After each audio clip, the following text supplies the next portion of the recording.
Today on Beetle Diaries, it's a good old-fashioned showdown.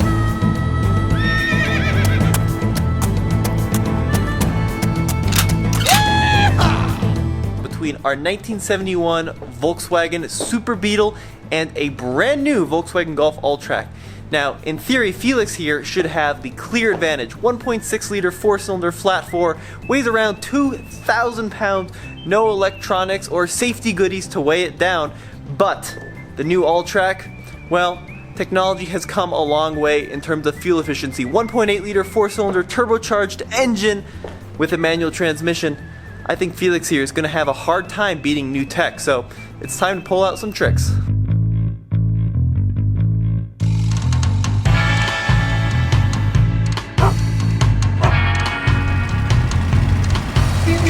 First thing I'm going to do here, air up our tires. These are rated at a maximum of 44 psi. I'm going to air them up to about 40 psi.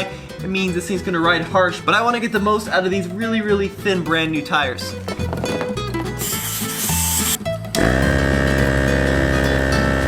Okay, now I got to strip out any unnecessary weight.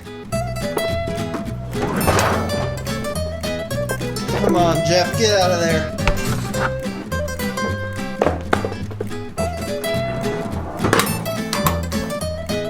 Take off this horrible Pirelli sticker my dad just stuck on here to irritate me. He knows how much I hate stickers on classic cars.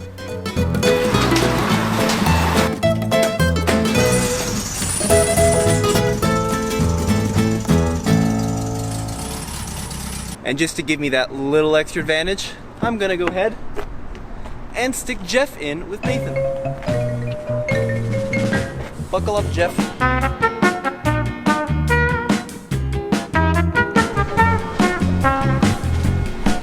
Okay, Nathan, so we're here at our local gas station. How far are we going?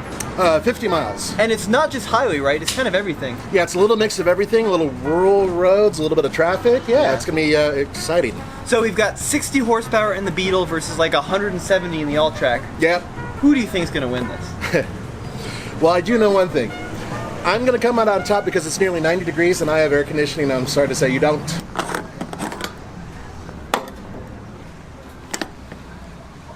We use a two-click method when we fill up these vehicles for our fuel economy test. What that means is we go till it clicks, then we wait 30 seconds, let the gas settle, and we go till it clicks again. Let me reset my MPG and trip, and I don't have either of those, so hot start. Starts up no problem.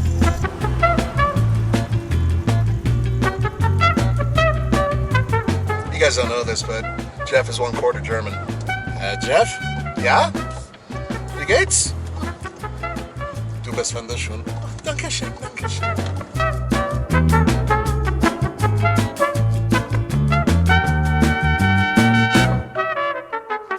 Definitely not going to micromanage how I drive behind Tommy. He's so slow. I'm just going to cruise, and I'm not going to dog the engine, but I will keep it probably 1,500 and 2,500 RPM if I can, trying to just to take it easy a little bit, not to drive like a complete jerk.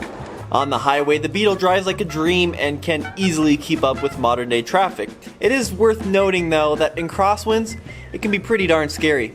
Okay, first update from the road here, just left the gas station. I am super hot, it's like 90 something degrees outside today here in Colorado. And that's a problem for Felix because it's air cooled. Hopefully we don't have any issues there.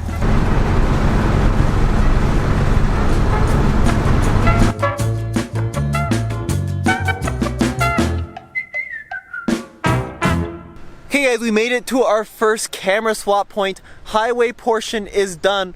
We're only a few miles into it, but up there, it starts getting hilly, which is a problem for a 60 horsepower air-cooled Volkswagen at almost 6,000 feet. That new All-Track, turbocharged, no problem. Let's see how it goes. What do you think, Jeff? What's that? Oh, no. We're not gonna... Let's not... Tommy's a nice guy. He's an old soul. And, you know, let's not bug him about his bug. Jeff doesn't like the bug very much. Okay, this is our next part of our Volkswagen test. And this is pretty real world for here in Colorado. You know, hills, right? We're sticking to the speed limits, and third gear's not gonna do it. Time to go into second. I am going to be surprised if he can actually maintain the speed limit once we get higher, to be honest with you. Into third again, foot to the floor. Okay, this is not gonna go well from here on out. You know, there's a bucket list that exists, right? Everybody has one. And in terms of car bucket list, everybody's like, you gotta drive a Ferrari or a Lamborghini and a Porsche, whatever.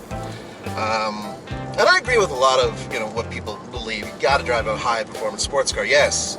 But the car you need to put on that list, probably two cars actually.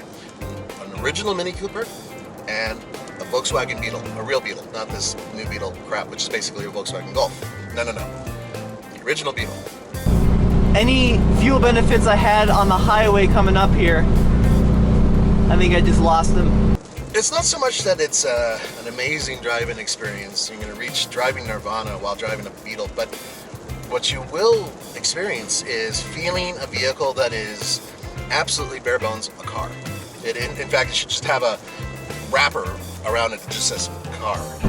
Come on up the hill, Volkswagen. I can just coast down the other end. I need to beat the new one for the sake of classic Volkswagen owners everywhere. I guess I take for granted, and a lot of us do, the simplicity and the genius behind the actual design of the Beetle.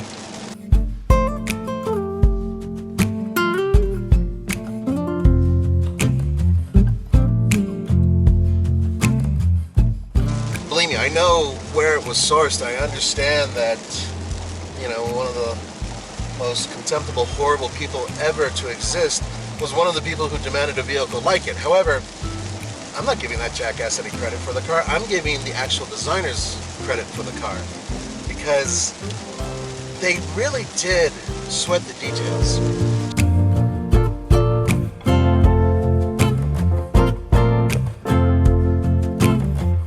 Okay, Nathan, so that was like our country portion done. What are you averaging? 33.4. Holy crud. I know. I actually had to take it out of sixth gear because you were going so slow that I was worrying about stalling out a few times. Yeah. So I had to leave it in like fifth instead of sixth. But I'm really impressed. I only hope that this matches what we get at the pump. No, I hope you're right. That hilly section, I think, kind of did me in there. Yeah, you didn't look like you were having a very good time. No, I wasn't. Okay, so now we've got a city driving section, right? So this is what people would experience on a commute. That is correct. Okay, let's see what happens. Okay.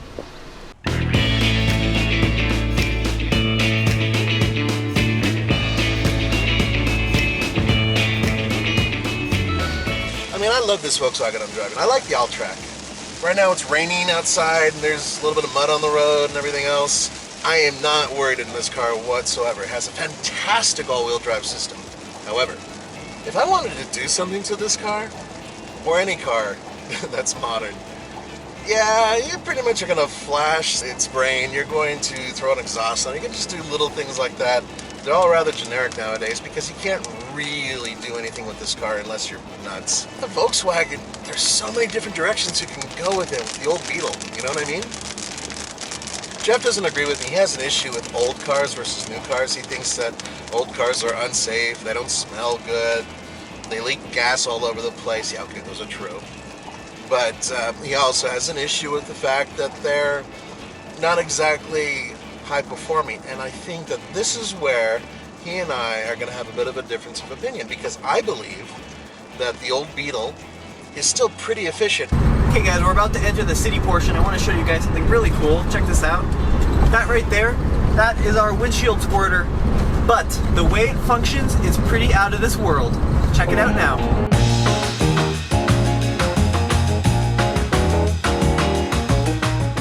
This is probably the coolest, weirdest feature of these early Volkswagens you probably didn't even know about. Felix here, 1971 isn't the dark ages, so we do have the little windshield squirter here, but on these older air-cooled Bugs, the way they worked is just absolutely bizarre. Let's take a look. Here's your reservoir. This is where your washer fluid would go. We don't have a cap on ours, we're going to fix that today. But there's no actual electric pump that drives a squirter. It's all done through the power of air. Let me show you what I mean. Underneath this little cardboard paneling, put that to the side, is the spare tire.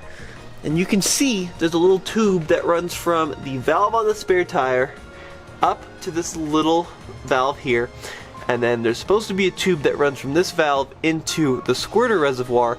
And how this works, I'm not kidding you, is you push the button on the dashboard and it uses the air pressure from the spare tire to pressurize this tank, which then forces the fluid up to the squirter nozzle when you push the button. How bizarre is that?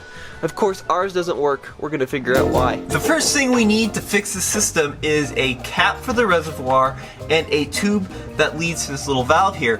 But Super Beetles were weird. Because the spare tire lays flat in a Super Beetle, there is this little extension hose that creates another little valve up here that can run to the reservoir. Unfortunately, I've looked everywhere, I've talked to a bunch of people, you just can't find the short little tube that runs from the cap to this little valve. So I had to get this long tube. This is for a standard Volkswagen, which means I've got this awkward amount of length to go this distance. It's a little bit weird, but it should work for now. Okay, so with our tube connected to this valve and then this plastic hose connected to our spare tire, the system should pressurize.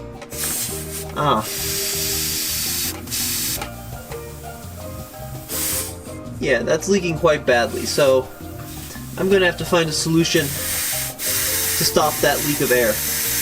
So for the purpose of field expediency, I'm gonna try to bodge this fix with a little bit of super glue because it's leaking in this cracked part of the tube here. While the glue was drying, I had to fill up the spare tire with air, a job many Super Beetle and Beetle owners are more than familiar with. So with the spare tire filled up, it's time to pressurize the system and see if our super glue trick worked. Hear hissing, but if I tighten it up, it should go away. Check it out, I attached the end to the tire. That of course is streaming up to the secondary valve, which is now filling this tank with compressed air.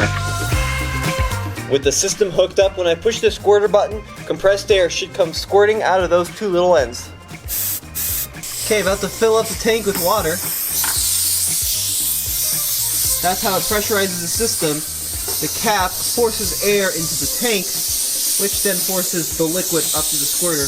What I'm doing now is just wasting air, so I gotta unplug it all. After filling the reservoir and refilling the spare tire with air, yet again, it was time to see if the system works. Okay, so now in theory everything is hooked up, ready to go. We're full of washer fluid. Hopefully we'll see some movement out of this little guy. Well, there you have it, guys. One of the weirdest tidbits you may not have known about the little Volkswagen Beetle. Now, from an engineering standpoint, you may be thinking, wow, what a cool idea. There's no moving parts, very simple system, saves weight, and that's true, but there are several important drawbacks. The key being you're essentially cannibalizing a very important safety item, the spare tire, in order to use your washer fluid. And Volkswagen, according to the manual, has a system in place where if the spare tire dips below a certain PSI, the system will stop pressurizing and it won't squirt your windshield, and you'll still have air in your spare tire in case you get a flat. Well, this isn't ideal either, because what you end up with is a mushy spare tire and no washer system.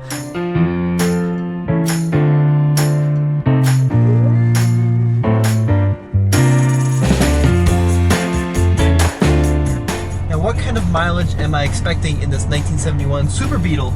I'm not really sure. So Volkswagen ran a campaign with the Beetle a long time ago. The campaign stated that this car got an honest 25 miles per gallon, which sounds terrible by today's standards, but keep in mind, back in the 60s and 70s, most American cars were getting in the low teens, right?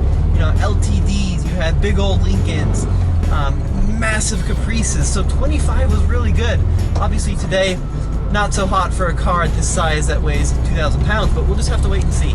We're almost back at our local gas station, so here's what we're gonna do. We're gonna fill it up the exact same way on both vehicles. Fill it up till the pump clicks, wait 30 seconds, and top her off. And then what we do is we divide the mileage, 50 miles, by the number of gallons used to get the final miles per gallon. Let's see what the results are.